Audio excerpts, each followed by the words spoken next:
Construction worker? Sabi ng iba, construction worker lang sila at minamalit ng mga mayayaman.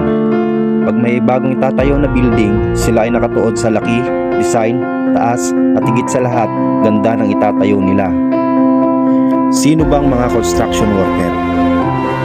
Sila lang naman po yung nakatapos ng elementarya at high school na may mababang uri ng pamumuhay kung ituring ng ilan.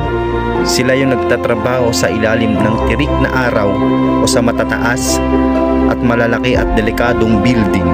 Sila yung hindi iniisip na mahulog o mabagsakan na mabibigat na bagay sapagkat iniisip nila kung paano bubuhayin ang kanilang pamilya sa tamang paraan na walang inaapakan na tao.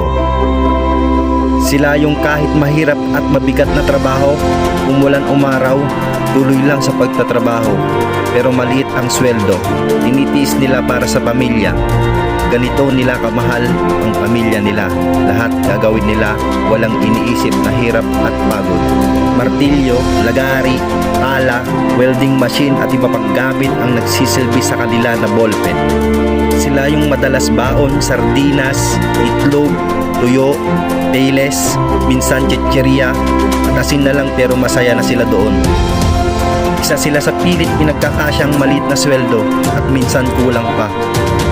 Be proud dapat tayo sa kanila. Construction worker lang kung tawagin sila.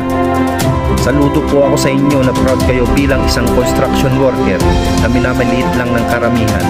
Bawat pokpok ng martilyo nyo, halo ng semento, welding ng bakal, kinabukasan pa rin ng pamilya ang iniisip nyo.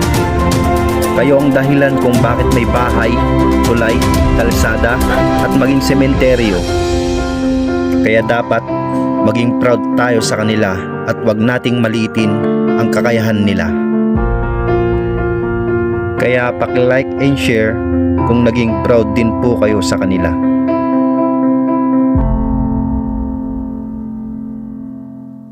Wala kaming pake. Mayaman kayo, mahirap kami. Mayaman kayo, pero di kayo masaya. Mahirap kami, pero sobrang saya namin. Alam nyo, kami walang mga pera. Pag maliit na bagay, sobrang saya na namin.